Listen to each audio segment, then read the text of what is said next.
stream. So yeah, we're gonna be reacting to my newest video about the cosmic destruction that the collision course pretty much reshaped Mercury. So yeah, this is my newest video. So yeah, after this live, just go ahead and check out this new video I posted. So we get to celebrate a video release. And also check out this new video too, the evolution of Mars. And there's gonna be a second evolution of Mars video that I'm working on. So yeah. Oh yeah.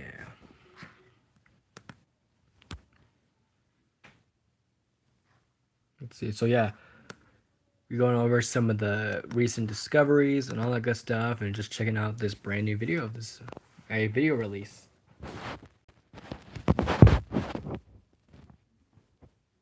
So yeah, and then so pretty much we're gonna be reacting to the video, and if there's some points that are needed to be added, I will definitely react to it and give my pointers to this. We're gonna get some more people in here. Give them a few minutes to join in.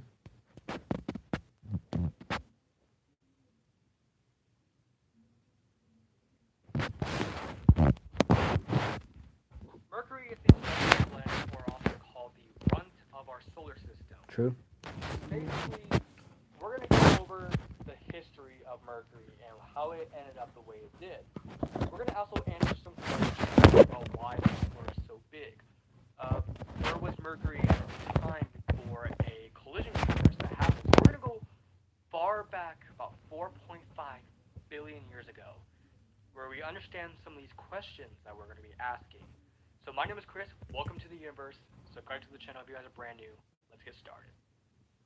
So Mercury's rotation period is about 59 days, and its revolution period orbits around the sun is every 88 days. True. And it's the fastest planet of our solar system.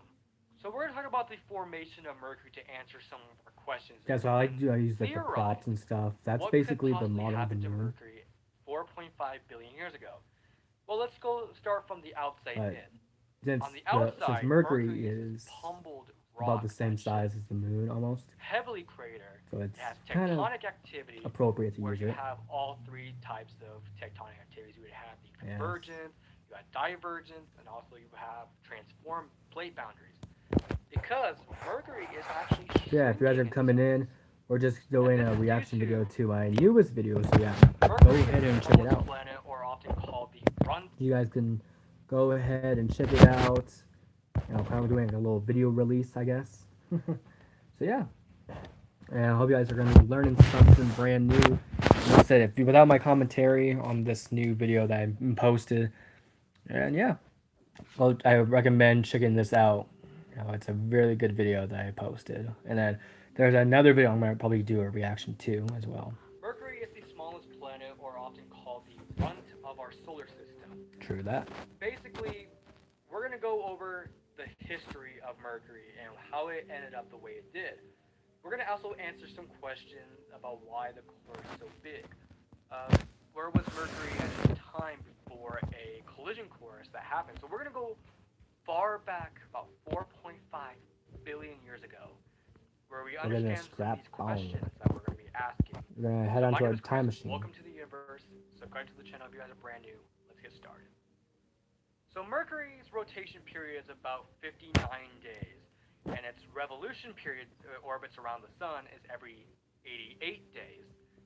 And it's the fastest planet of our solar system. So we're going to talk about the formation of Mercury to answer some of our questions and theorize what could possibly happen to Mercury 4.5 billion years ago. Well, let's go start from the outside in. Okay. On the outside, Mercury geography. Let's go. Rock that's just. So that's basically the artist's rendition of the surface of Mercury. Activity, where you have all three types of tectonic activities. You would have the convergence, you have divergence, and also you have transform plate boundaries. Because Mercury is actually shrinking in size. Oh yes, it is. This is due to the massive core that's inside Mercury that takes up 85% of its entire volume. But I here's mean, where we're going to can you be. believe just how massive that core really is? It's like I said, 85% of the entire volume of Mercury. I mean, that's like I said, Mercury's not that big though, but like I said, a planet that can produce a massive core like that had a very troubled history. Theorizing this question: why on earth does Mercury have a giant inner core that takes up most of its volume? So 4.5 billion years ago, Proto-Mercury was formed along with its sibling. So I use the Solar Balls. If you guys don't know, there's this channel called Solar Balls. And it's a really good channel though. This is from when they did the flashback to just the how the early solar system was, when you had Proto Earth, and then the story of Proto Earth and Theia, basically how Earth pretty much evolved. And then you have Proto Mars, you had Proto Venus, and you have Proto Mercury, and then obviously you have the Sun. So yeah, good show, good show. I highly recommend checking out Solar Balls if you guys have not seen Solar Balls yet. Venus, Earth, and Mars, at one point, they were formed out of these dust grains of our solar system, and all these rocks and dust coalesced. And also, but did you know that those four main rocky planets actually formed out of that previous chaos? Now, 4.5. Yeah. So basically, understand how chaotic that solar system was when you had tens of thousands of rocky planets all orbiting the sun at once, and they only shared just a limited area where you have planets that are colliding, fusing, pretty much being flung out or just flung towards the sun. That's just how chaotic it was. And you have to also blame Jupiter for its constant wandering because it disturbed most of the planets that that kind of crashed into each other. And then with all those thousands of rocky planets, and eventually that became the four main rocky planets that we know of: Mercury, Venus, Earth, Mars. But it wasn't for Jupiter, then, like I said, that will never, Earth will never be here. Earth will not be there. But yeah, but also you have to also think Saturn too, because of the 2-in-1 resonance between Jupiter and Saturn. That also created that balance. Can you shout out my boy Chobin Oh? Yeah, shout out to you, bro. Shout out. I'll give you a shout out there. Yeah, sorry, I cannot pronounce that name, but shout out. I'll give you a big shout out. But yeah, let's keep on reacting to the newest video. So yeah, if you guys want to check out my brand new video, I highly recommend checking it out without my commentary and all that stuff, because this is a kind of a new video release day, I guess. 5 billion years ago, it was a very chaotic world. Basically, you have the early proto-rocky planets basically just smashing in each other, ejecting off, I being just flung into the sun. I just drew my model of the moon. I say yeah. So basically, I'm using the moon styrofoam ball because, like I said, so Mercury is about the size of the moon and it kind of almost looks like the same color. So it almost looks like the moon almost. But I just want to give it like a prop to basically demonstrate Mercury. Or flung out somewhere, wherever. Basically, that set the stage to the formation of the four rocky planets that we know of. But as we run the clock a little bit more, so about 4.5 billion years ago, our four main rocky planets had a devastating. Okay, so basically, Mercury, we had Venus, Earth, and then Mars. All four rocky planets had their own collision courses of some sort. Mars was struck by a Pluto sized object, Earth was smashed by a Mars sized object, Mercury was smashed by a Ceres sized object, basically. So I'm just making a prediction because we don't know a lot about what happened with Mercury, but just theories shows that, hey, I'm going to say a collision course possible if a object the size of Ceres, for example, was traveling at a very high rate of speed from the early forms of the solar system when there was thousands of rocky planets left over, and then Venus was struck by an object like somewhere around Mercury's size or something like that that changed the rotational speed and make it spin backwards. Impact by a collision course. Mercury had a collision course that changed its surface. Venus had a collision course that Yep. altered its rotation.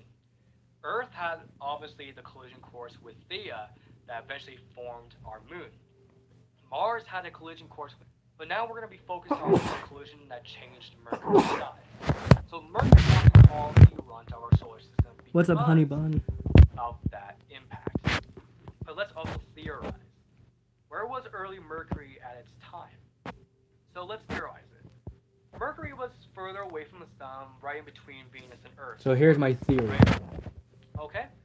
So some altering, and you have the influence of the resonance between Venus and Earth. Okay, so basically, technically, what I said was, okay, Mercury was in a different space, basically in a different orbit. It's not at the basically the same orbit as it is present day, where it's 36 million miles away. It was probably orbiting Venus, where it's like right in between Venus and Earth, where they were sharing that gravitational resonance with Mercury, and then obviously something happened to Mercury's orbit back then to where it is present day.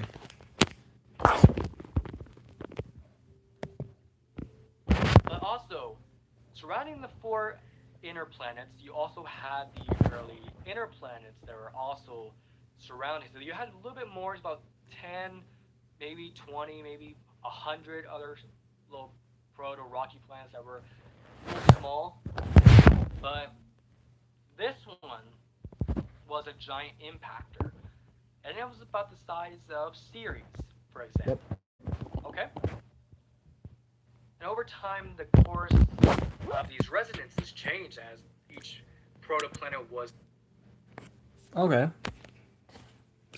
gaining mass and they're setting up their resonances. They're pulling in bigger objects. Okay? So the core, so the pretty much the protoplanet accretion. Just rock that was probably about the size of Mars at the time. And it kept attracting bigger and bigger objects.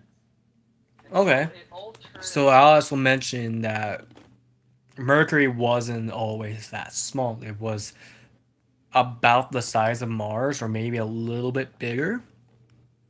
So I mentioned maybe if that collision course happened, it reshaped the planet and made it smaller. So I'm gonna keep mentioning more. An orbit of this Ceres-sized object, okay? Or it was came from somewhere else. Okay. And it slammed into Mercury. I just very hit that high ball. rate of speed. But also, it altered young Mercury's orbit too. Yes. So it altered the orbit as well. So enough force of that blow that Mercury had suffered actually sped up Mercury and started forcing it towards. So basically what I said was, so a collision course like that at a high rate of speed that can actually change the speed and the trajectory of the object and pull it out of its orbit. So pretty much with that giant blow at the high rate speed, yeah, so it boosted its um basically just yanked it out of its orbit and pulled it closer to the sun, where the sun's gravity pulled it in into the rest, so where it orbits at its current orbit. Sun. Eventually, the sun's gravity pulled on Mercury closer and slowed it down to around its present distance from the sun, 36 million miles. Okay? So, again, a high impact speed that blew off billions of tons of rock from its crust and mantle. But also, it was a direct angle, just enough to pretty much blow off the outer parts, the inner part. So yeah, so it was at a oblique angle just enough, but it was a hybrid speed. But there was an angle somehow which we don't really know most about the collision course and all that stuff with Mercury, but we can probably assume it was at probably a 15 uh, degree angle or something. Because when Thea, sorry, maybe a 20 degree, if when Thea collided with Earth, or it was a Mars-sized object basically. When Thea collided with Earth, it struck Earth at 20,000 miles per hour at a 45-degree angle. Basically, just enough that Thea basically obliterated itself, but Earth survived and still kept most of its outer layers, but also kept the inner layers intact. With Mercury having a higher rate of speed impact, but also it had an angle trajectory of that object, basically almost like a 15, 20 degree angle, basically. And that was enough to pretty much create the impact that blew off most of the outer material, but kept the inner material intact. That's why Mercury is left as a giant, as a small little iron nickel outer core, basically. Part intact, pretty much. So that impact speed probably about faster than Thea's collision with Earth. So let's say about 40,000 miles per hour, but it struck it at a right angle so it doesn't disturb the outer parts. So all of those chunks pretty much flung off. Lighter materials flung around the protoplanets and probably towards the sun. We're leaving behind these heavier chunks that rained down on Mercury and causing these high impact craters early on. So you see the oldest. Yes. So high impact craters, that's why you see all these scars that happen on Mercury. It's the entire surface of Mercury is pummeled by these high these like so these very dense rocks that came from the collision and other areas around the asteroid belt. The late heavy bombardment period, which where we see the evidence of these early high impact craters, and also what happened after the collision course. Average on Mercury, and we'll be seeing from the messenger probes that orbit around Mercury at one point. And like so, surrounding that entire geography is basically all these high impact craters just pummeled just around the entire surface. And they date back to about Yeah, it's becoming 4.5 billion years ago. 4.5 billion years ago. Yep. Because all these heavier materials pummeled and recoalesced and built up Mercury enough, but those heavy materials sank back down. And guess what? Yep. So core. So now this is the we get into the core accretion models to understand just why Mercury has this giant core. Is because, like I said, once it tracks bigger and bigger objects, that heavy material sinks back down, and it starts building a core. Now, once all those heavy materials from early Mercury, all of its crust and mantle was blown off, and then maybe if that object, I think, was probably dense enough to pretty much blow that off, but most of the heavy materials sank down from that object, probably the size of Ceres, like I said. All of that sank back down and built up a giant core. We've been talking about that makes up 85% of the entire volume.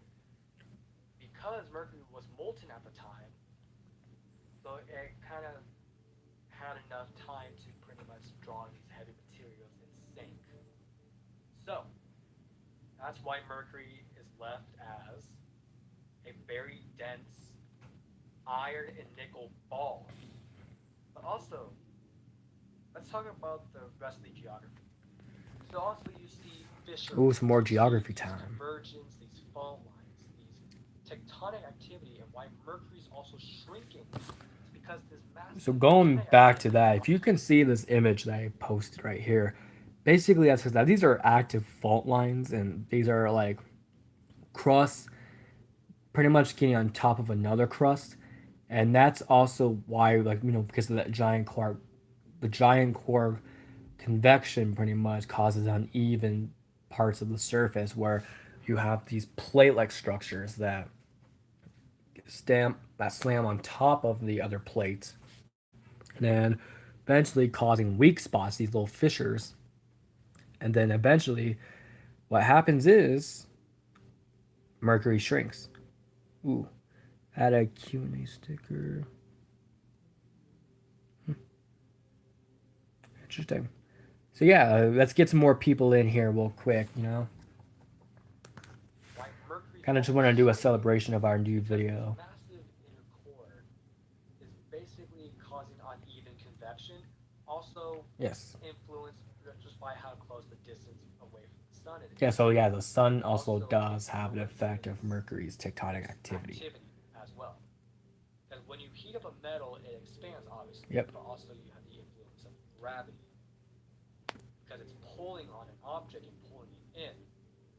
So it almost causes a tidal lock to the sun, because it's close proximity, right? So pretty much like that whole geography changes because of uneven strains and forces that cause on Mercury's surface as it creates these tectonic activity. So yeah, that's the whole story of Mercury for right now. Just by understanding where Mercury was when it's furthest away, how big it was early on, what happened during the collision course, and why Mercury is the closest planet to the Sun. So thank you guys so much for watching. I'll see you guys in the next video. Make sure to like and subscribe to the channel if you guys are brand new for more space content. And as always, keep exploring. Yes. Beautiful video. Thank you. Yes, that was a beautiful video.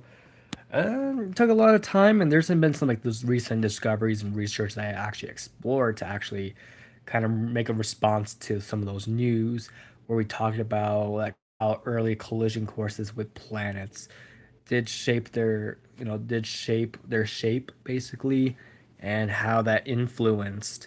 I've seen also another article basically they saying, oh, if it wasn't for Thea, then life. I mean, that's true. Without Thea, you will never have the moon, and the moon creates a balance on Earth that keeps Earth's axis stable, and its spin stable, and that's how you get our seasons, are where we have even number, so even 3 months of each season, and we have 3 months of fall, 3 months of summer, 3 months of winter, 3 months of spring, and then a nice 24-hour day, so that keeps it stable. And what else? Yeah. So without Thea, then life wouldn't really exist because, like, so we have the influences of the moon and eventually the materials that kickstarted and created the planet, that created the Earth instead. So yeah, so also all those collision courses and all that stuff, like I said, without those, then you won't be here today, basically. Jupiter's influence of keeping the solar system balanced, because also Saturn too. Saturn keeps the 2-in-1 resonance, where say it keeps the solar system in balance. If you remove Jupiter out of the solar system, Saturn is smaller than Jupiter, but Saturn has less gravity than Jupiter, even though it's the second largest planet. But that's not really enough to keep the solar system balanced. If you only had Saturn, Uranus, and Neptune, basically it keeps that. So Jupiter keeps that balance for our solar system because of the 2-in-1 resonance between Jupiter and Saturn. Also, barycenters with the sun.